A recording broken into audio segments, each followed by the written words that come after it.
Welcome back, audience. Hope you're doing good. As always, cheers. Ooh la la. You like it? It's a good thing. I have an interesting for you today. This is something that's been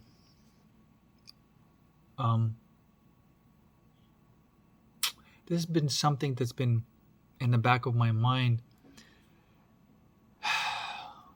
for some time now.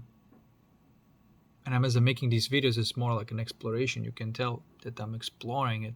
Hopefully, you are exploring it with me. Because if you're not exploring it by yourself, then you are relying on the belief, and this is why I didn't want to rely on any kind of belief. I'm not listening to anything that's come from the outside. I have to discover everything from scratch. And yes, I had to sort of like focus on some of the things that are at the deepest level and the most important things, and then little by little going back into life through the different lens, through this holistic lens. So today I want to talk about the pleasure, because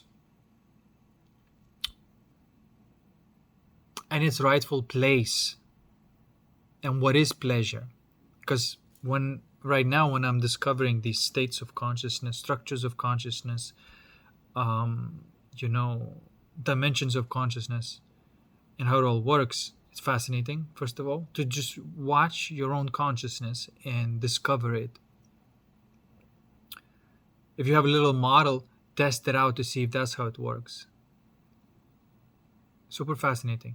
But there's one thing that was kind of bothering me, and that's the role of pleasure. So, and I don't know if you watch Krishnamurti videos, but I would recommend definitely watch some of his videos. And he's talking about how the whole problem of life is that invasion of thought in your psyche where you're not supposed to be. Okay, due to the root cause, which is that incoherent disorder, or whatever that may be, that like a negative feeling, okay, which is experienced as separate you. Okay, and sometimes people say, when they try to point at it, it's like, well, there is no you. And you say that to somebody, and they create the belief that there is no me. You see how damaging this can be? It leads to nihilism, because it creates the belief there is no you.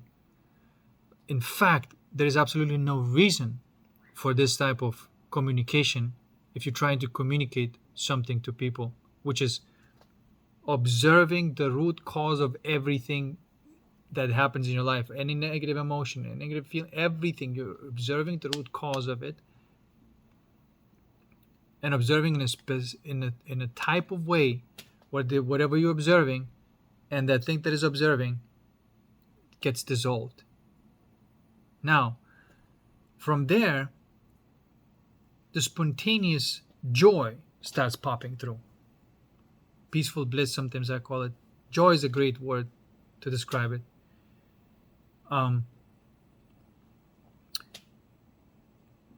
then there's when you actually found out that there was this negative feeling which you thought that is you, that's your ego, then there is this positive feeling, this coherent feeling, which before was incoherent. Now there's a coherent feeling which is at the root of your being, which is you, from the ego to the soul, from the incoherent feeling to the coherent feeling. But there's still you. I don't know what the fuck they're talking about. You is a feeling. You see? And so the feeling that emerges from nothingness, if you like, alive, spontaneous, you as a soul. But there's you. It's unique you. That energy that spontaneously arises, arises uniquely you. And to other people, also arises uniquely them.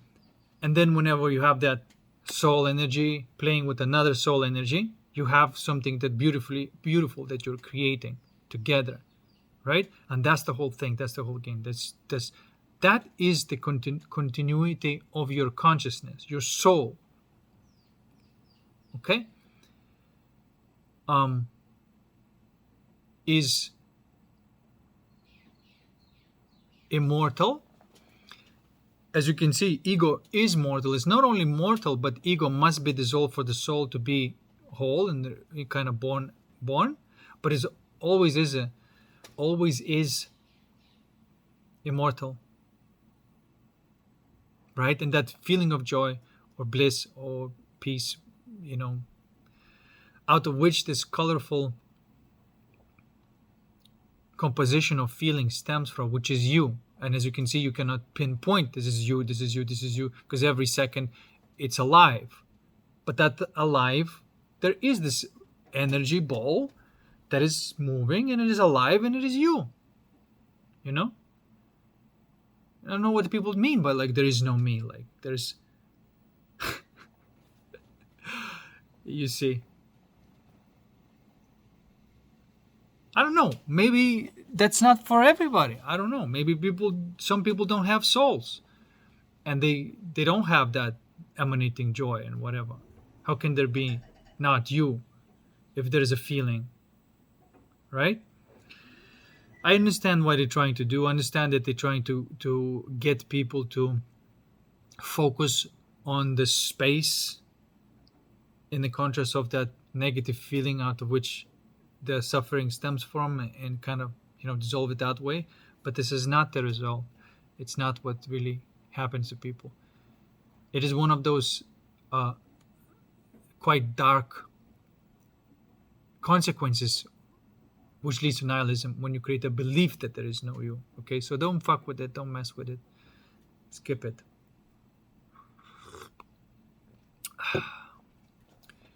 And there is a reward in that belief there is no you, which is a thought. And that is, the reward is that like you don't have to face yourself. So then the escape is that, oh, nothing matters really, because there is no me. And then as long as there's this thought, there's a temporary alleviation and relief. And then suddenly comes in even harder. You see?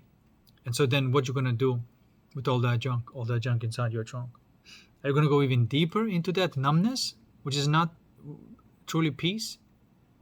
You see? Mind always invents this false void and false divine spark, false light and false thing, and that as an ultimate... Anyway, we talked about this enough. I think we need to move on. Now, from joy, which is a spirit, there is an enjoyment, which is a soul.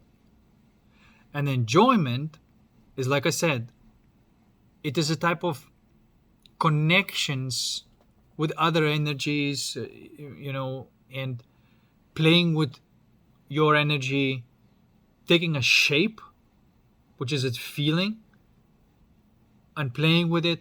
This is all what the soul does, right? It plays with the feelings. On each level, by the way, there's a top and there's a bottom. Motion, sensory. Even at the deepest level, which is a spirit, that peaceful bliss, when there is the seed in the void, that motion is happening. Motion and non-motion. But that motion is sort of like creates the field of coherence, but is a motion with the non-motion. It is infinite, it's never ending, but it's not really creating any kind of patterns. This is why it's like a white bliss.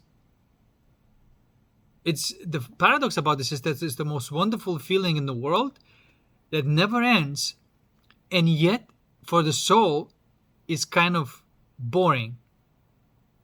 The soul wants to make something out of it, make colors out of it, you see what I'm trying to say? This is the enjoyment part of it. But you need to have joy to have enjoyment.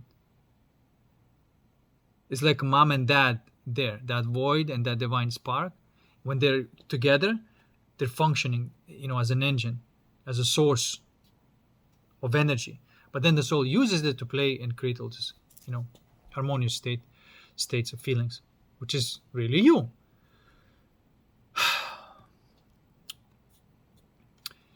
That is the real you. Now, at that level as well, there's emotion, there's an intention to create some sort of feeling as a poesis, as a, but decision which type of feeling you're going to create is going to be sort of like a path of least resistance that is suggested by the upper coherence level. And this is why creating these feelings feels like creating music out of feelings, but it's amazing. And this is what Krishnamurti was pointing at as beauty. This is what he was pointing out as true art, true creativity. You see, at this point, we have not created anything in form. We just created a bunch of these feelings, which are, you can also say states of being. And sometimes people may name them because there is a, type of, it is possible to name it, even though it's sort of alive, but whichever state you're taking, that being, the state of being, can have a name. And this is where all the names are stemming from, these, like this angelic entity. It's not entity, I shouldn't say entity, but beings. That's why in theurgy, sometimes they refer to the beings, right? Like they call divine beings, as they say, right? As a state of being. That is the state of being that you are in. It's how it moves, the sparkles, and sometimes the state of being that you've never experienced before. But you can kind of visit one or the other. And again, like, I'm just exploring it now. I'm just naming it now, and I'm trying to figure out of like what those states of beings are. But some of them are quite distinct, and I know what kind of state of being I am in, what the state of being is creating, energetically, and so on and so on. This is quite new to me, and I'm trying to map this as well. And you see that if I make a map, it will be helpful to me and this process of poesis, but it would not be helpful to anybody else unless they're actually going through and they say like, oh, I think I've touched on that state of being that you were talking about. You see, there could be that type of communication there. Or you can invite somebody else into that state of being. Be in a state of being and then have them to join you in that state of being. But of course, they have to be on the holistic side already. Otherwise, they won't be able to access it. Okay? So that's what we have, joy and enjoyment. And that we are basically saying that through alchemy, you access joy because you're weaving those two dual energies together, Eros and Logos, through because they're separate there. You're weaving together, you produce joy. Now, when there's joy, then you can produce the enjoyment. Okay? I think when the joy does not go into the enjoyment, when the joy is not flowing into the enjoyment, nothing really happens, but I think the soul is not completely active. It's like the soul is still sleeping. And this is where I think a lot of these people, like spiritual people, they just end up being in that peaceful bliss and they think, okay, that's it. But they don't go into the enjoyment that much. And I don't consider this life. I consider it, going to the enjoyment as much as possible, being that state of creative process of these feelings. Okay? Keep creating these beings. These are states of being. That's what I think. Then we go into the mind, because we've been in this spirit, soul, now mind. And by the way, they're all like nested like that. At the core, there's a spirit, right, that shoots something up, and then which is motion, and then sensation, and that is just the feeling of joy, like like a core. And then a germ around it now also does it, shoots the motion, and there is a sensation, and there's, whenever they reconcile at that plane of inertia, poof, there's that feeling of enjoyment. You are moving something and sensing immediately. The feeling and sense is what's happening there at the soul level. There's no mind there. There's no form there. There's just a feeling and senses. This is why whenever I'm doing one-on-one sessions, after we break through into the state of joy, I then ask people to connect their senses to that state of joy, which immediately creates the flow of enjoyment. Okay? So that's the sensory and the feeling side. I mean, we can get technical about this because there is emotion there and there's a sensation there. And I call that world of feelings. But I'm just realizing this, that technically the feeling is the sensory side, and emotion is the motion side. That's the soul thing. But in order to have a feeling, you need to have emotion. But these are not emotions that you're used to. These are not like bodily emotions that you're used to. This is the flow of energy that is deeply, deeply enjoyable. Okay, now we're going into the mind. You see, because we have not even touched the mind. And what Krishnamurti was teaching, he was pointing at that fact that when pleasure is substituting the joy and the enjoyment, that's when the evil starts. That's when the delusion of matrix happens. It's an illusion of the reality, not the real reality. It's living in the belief systems, which is void of joy and enjoyment by definition. The pleasure is not joy and not an enjoyment. You see? Because somebody who's functioning from the ego can have a lot of pleasure, and they will want to have more pleasure than belongs in the mind, because it wants to fill the void within themselves through the pleasure, and then the pleasure invades enjoyment and joy, which is the soul and the spirit is trying to invade it. Okay? This is why you don't go to the mind first, you go through the spirit first, then the soul, and then you're only touching the mind. Okay? Now, mind works and is run through pleasure. The process is still the same. There's emotion, which is a projection of the image. Okay? And then there's the other way, is the sensing of the image, right?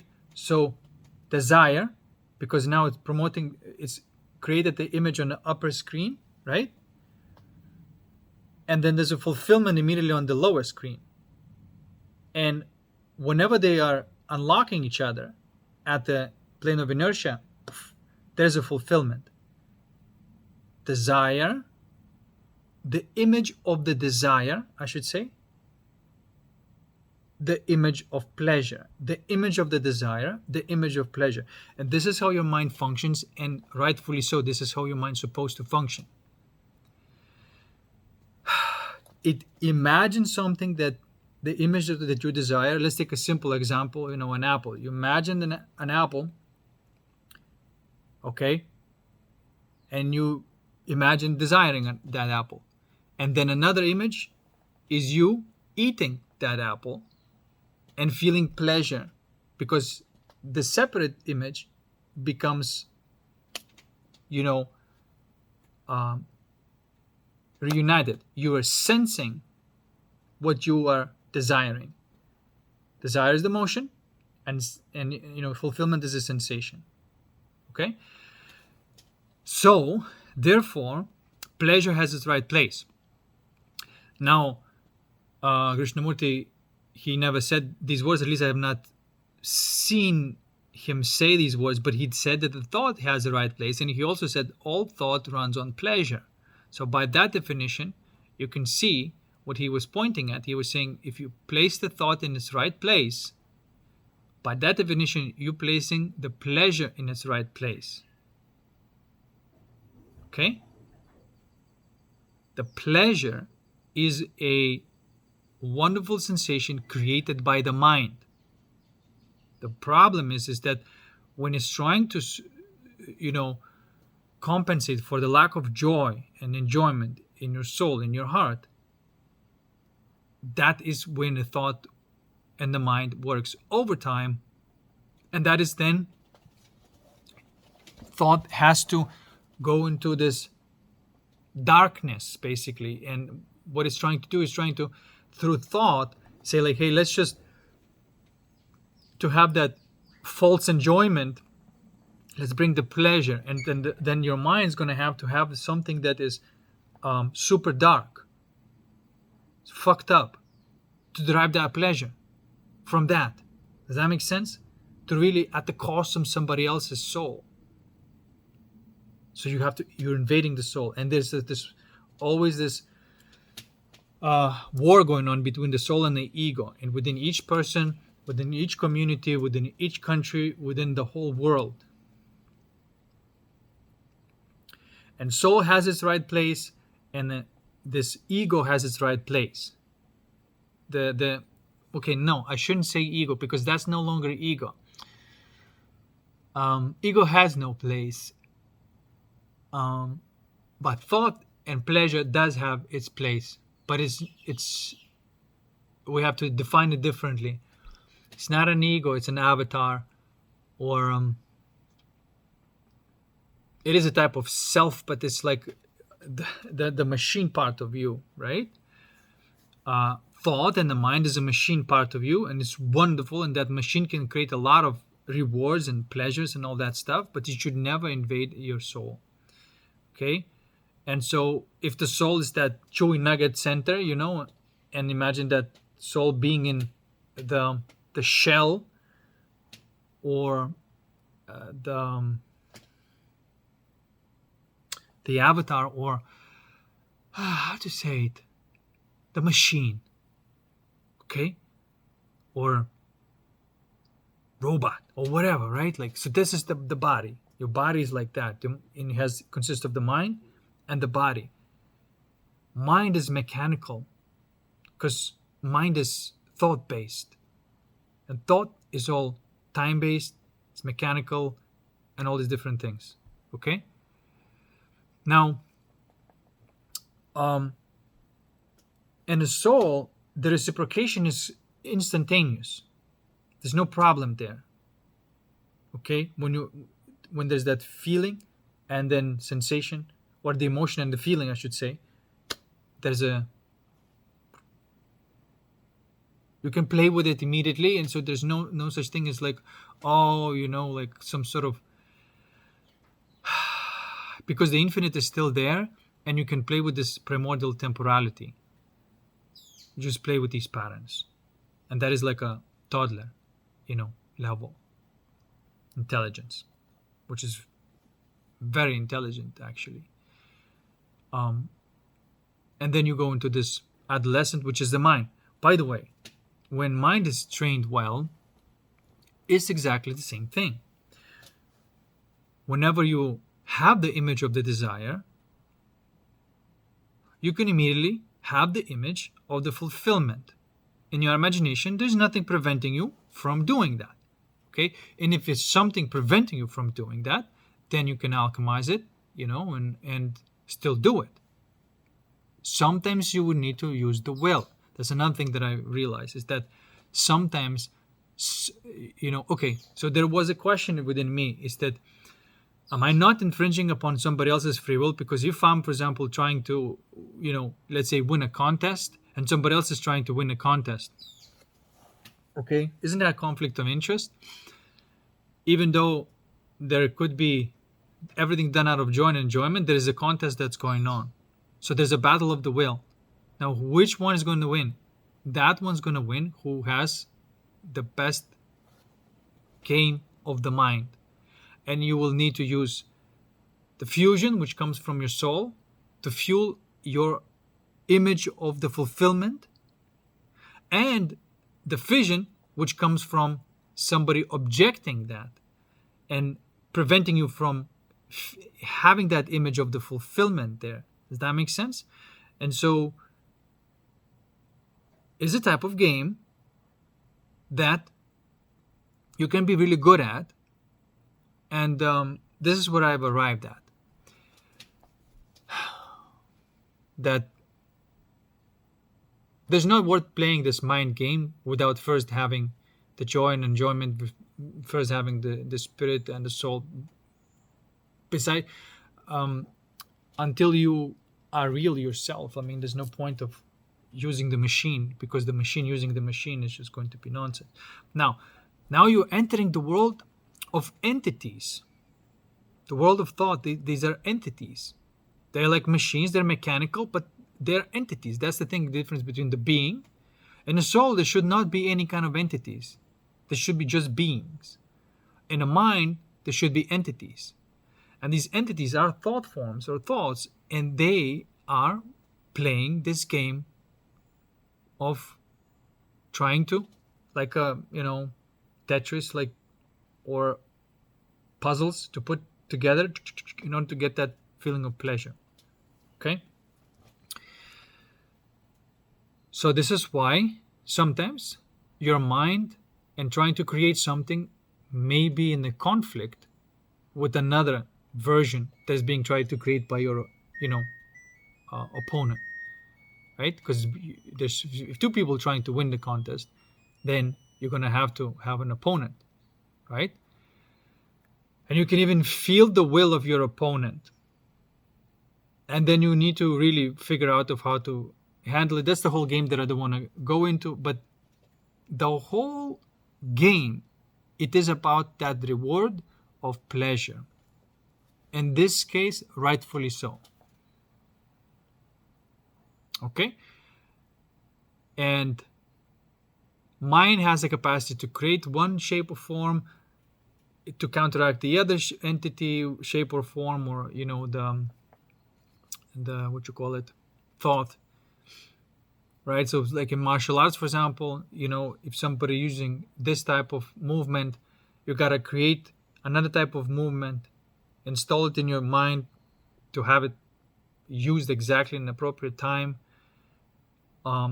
pattern versus pattern, until the superior pattern wins. Okay, that's just the game of the mind.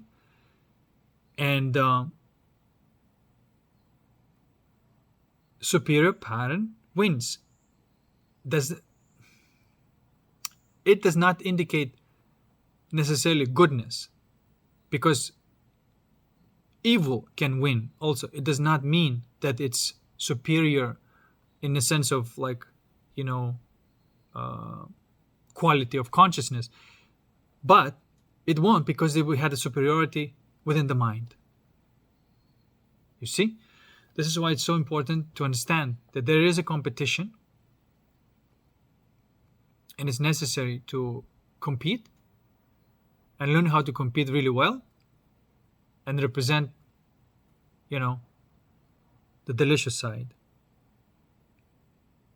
But without that game of the mind, without that mastering the game of the mind, you're not going to win. You got to play. Like right now, like what's going on with the economy and everything is like a lot of uncertainty. You got to fucking play it. So now I'm in a freaking jungle inventing everything from scratch and trying to have self-sustainability at the lowest,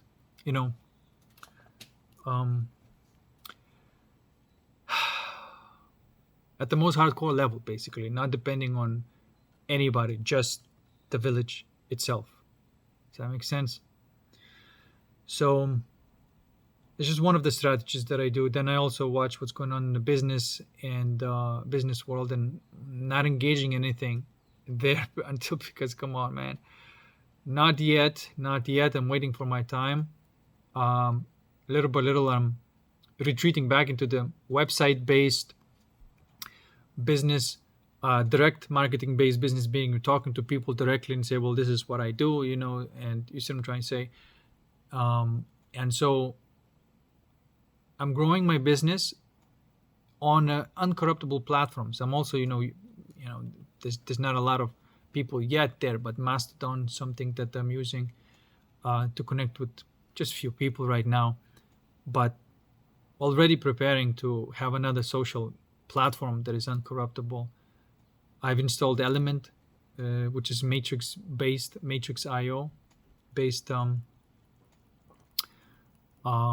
It is like a Telegram or WhatsApp that allows you to have like these groups and talk in a decentralized way. So, adapting and using the intellect to adjust to this situation and to adapt to it. And honestly, I arrived to this game of the mind from the beginning of it. This is why I can see it now directly from the right side. Because before I was just like, just doing for the sake of doing, and I don't know what the fuck is going on, what's running what, and it was a lot of like uncertainty. But now I know. I've discovered it. And this is what like Krishnamurti was saying, like you gotta go in there, look at yourself, discover it yourself, And that's exactly what I did. And I even discovered something that he did not say, but I discovered that he was implying it. Because you may listen to his videos and assume that he's completely contra pleasure, but he's not. He just was so adamant about dissolving this incoherent self, which runs on pleasure, that he created that pleasure as almost a bit of an enemy for people at the beginning. So then when they can put the thought in the right place and the pleasure, therefore, in the right place. Okay? So that's how the mind works. It runs on pleasure. And then every time that pattern that's projected at the top reconciliates at the center, the plane of inertia, there's pleasure. So there's a joy, enjoyment, pleasure. And then in the body, also, there's a motor and sensory. If I, drink like this, there was a motor and sensory. And then when there was this, touch sensation, and I can feel warmth going to my body. And that is called satisfaction. That is not pleasure. I can connect enjoyment to that.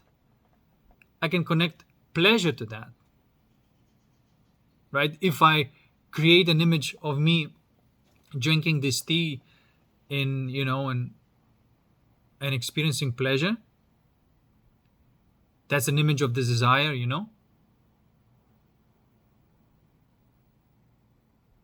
or I should say just imagining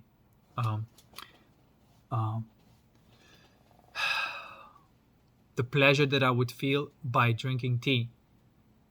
I'm gonna do it now.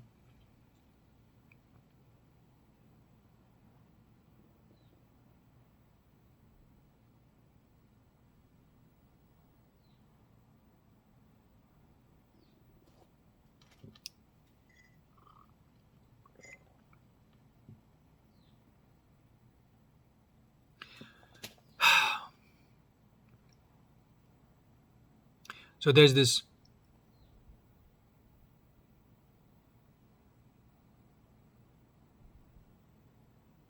I would say even enjoyment and pleasure.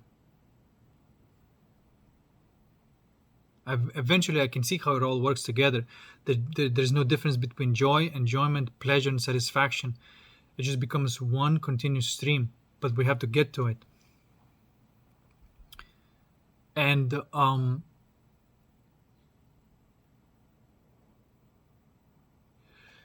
To keep the mind healthy, which is machinery, to keep the body healthy, which is machinery, you must be pleasure and satisfaction driven. Right? For example, my body may feel satisfaction when there's a hunger and then I eat, and there's satisfaction, which is not pleasure. But I could also feel pleasure. There could be satisfaction and there could be pleasure there. Do you see? There could also be the enjoyment. Joy, enjoyment, pleasure, and satisfaction. That is when, with my entire being, with the ghost and the machine in complete collaboration. And so there's this amazing quality of experience when everything works together. Okay? Because sometimes you can eat something and you will have satisfaction but no pleasure, because let's say your mind is like busy with other things and you just missed out on the pleasure. Or maybe you're kind of clammed in the heart and there was no enjoyment. Does that make sense? So there. That's my message about the pleasure. And it's completely valid, and mind runs on it, and we should have a right amount for it. If you go too much on that,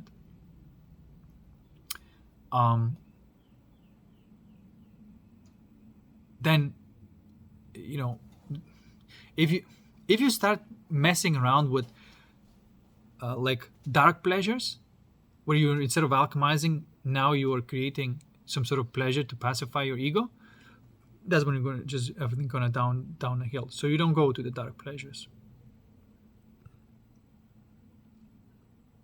It's stupid. It's not worth it. I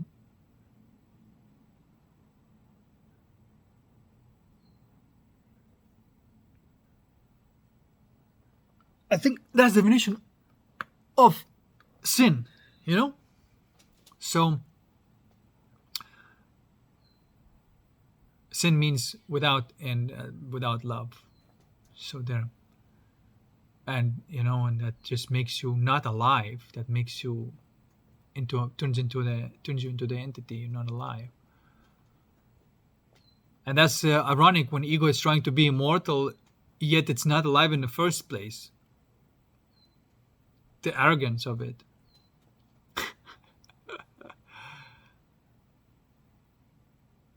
Falseness. Motherfucking falseness. Jesus. Anyway. All right, so let's just wrap this up.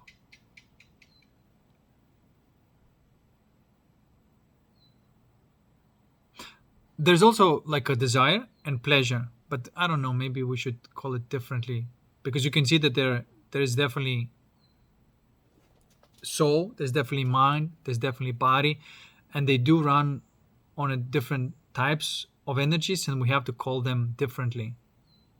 And it's always about this, you see that the soul takes something that is unified and creates it a primordial duality, and then the mind takes something which is playfulness, but because it's such an instant resolution, there's no suffering there. Mind as well takes that, and also when the mind is trained well, you can imagine something and immediately that image gives you the resolution of it. This is how you manifest things. And the more pleasure that resolution of that image within your imagination gives you, the stronger is the imprint that you're creating to come into the physical world. And then in the physical world, when it's coming, you have the joy, enjoyment, and pleasure all at once to experience once more again. And on top of that, you have the satisfaction of the body. Okay?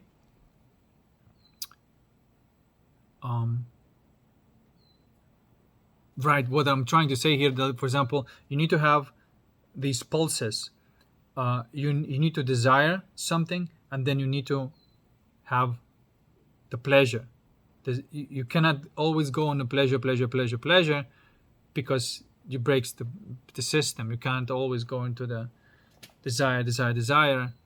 That's also, breaks the system. It needs to have a pulsing type of situation happening. right? Because if you build up desire, you can build up desire to the maximum capacity for that particular time. And then if there's a release into pleasure, then that's fine.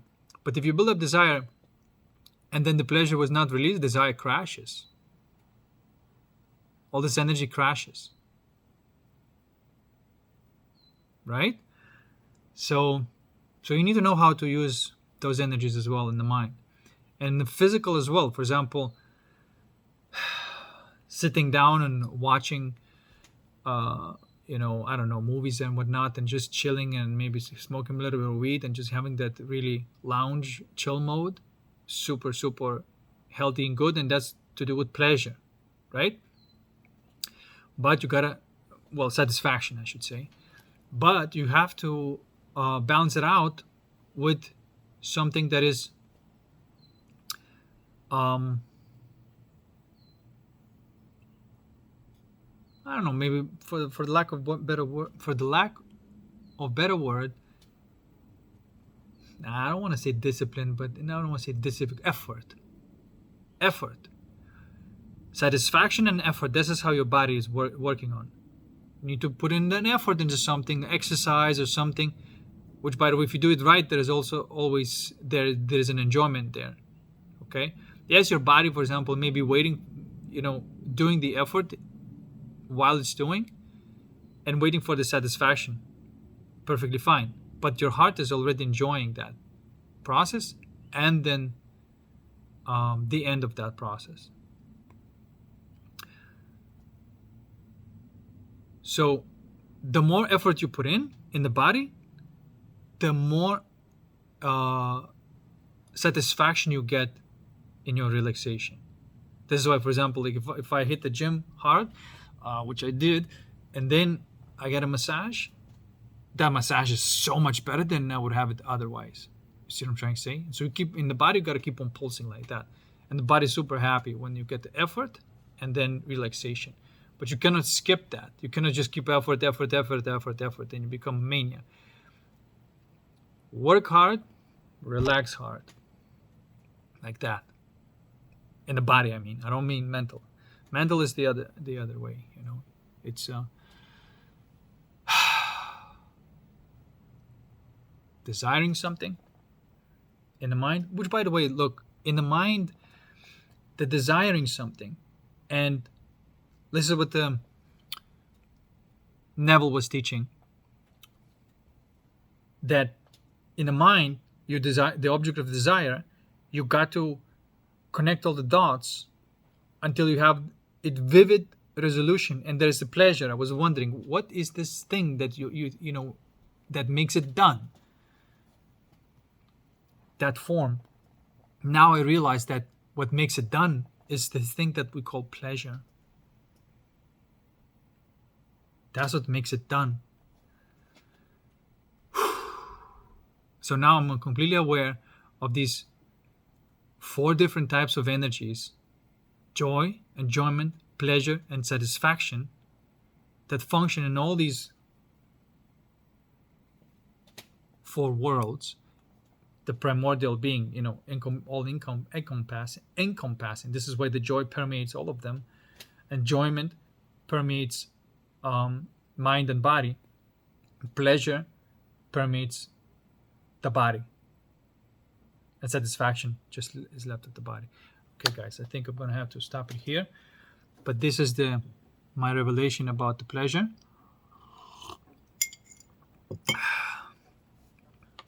There is no actual tangible creativity of things without pleasure. This is why you can, I think Krishnamurti just wrote some books, and he was definitely just enjoying the beauty, that enjoyment.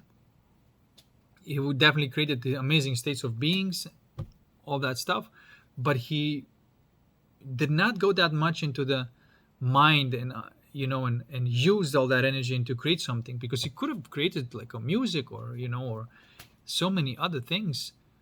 But it's fine if he focus just double down all the way on the alchemy and theurgy, and it's okay.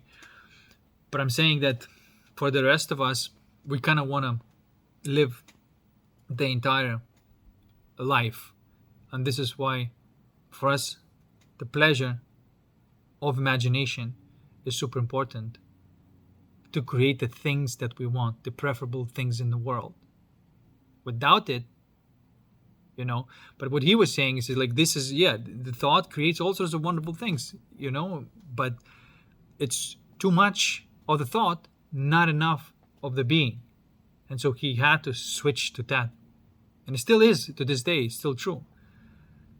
But if you already have the being, there's no reason for you not to use the thought and to create the things that you want to create. But obviously don't rush. I would also say don't rush. Like, you got to be really good in settling in the joy. You got to really, there's so much there to learn, that faculty of alchemy, that faculty of theurgy, before you go into thaumaturgy. And thaumaturgy is that field that deals with images, and theurgy deals with energies.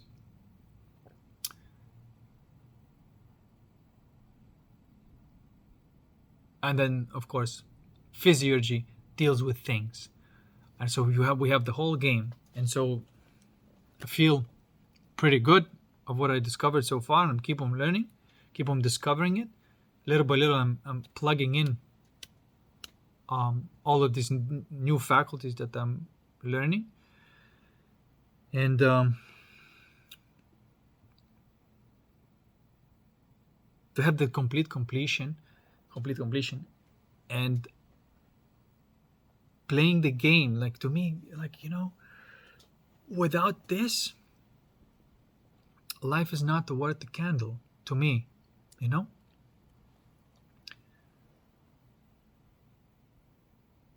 And I do feel like I'm just still trying to figure out the game, I don't feel, and as I'm figuring out the game, I'm have to play it as well. But it's almost like,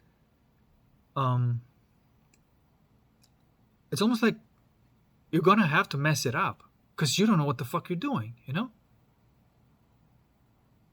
And so this is why sometimes people like have this assurance, which is actually arrogance, and I refuse to have that assurance about something that I have not experienced and saw it from, built up from the ground up. I refuse to have that, because that's, to me, it's arrogance. I want zero arrogance. I want real confidence. Do you understand the real confidence?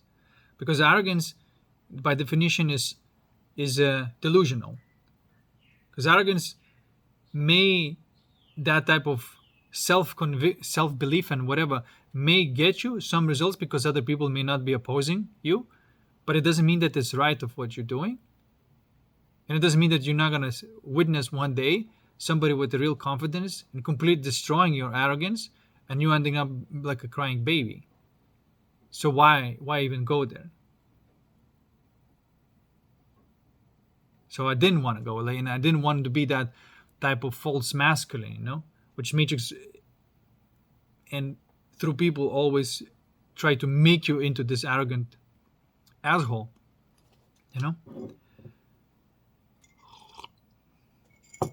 And for me, it's okay. Like, you may think whatever you want to think. You can project things whatever you want to think. That type of like taunting for you to be arrogant, because you have to be a man, right? This is not a man. This is not a man. So anyway, that's my little rant for today. Okay, guys. Pleasure has its own place. It's a wonderful thing. It's a tool for manifesting things in your life. It cannot replace the beings, connections, and relationships, which is your soul. But the mind is about the things, and there's that game, and it runs on pleasure, rightfully so. Okay? All right. I think I put as many figures in its right place for today. Peace, and I'll see you in the next one.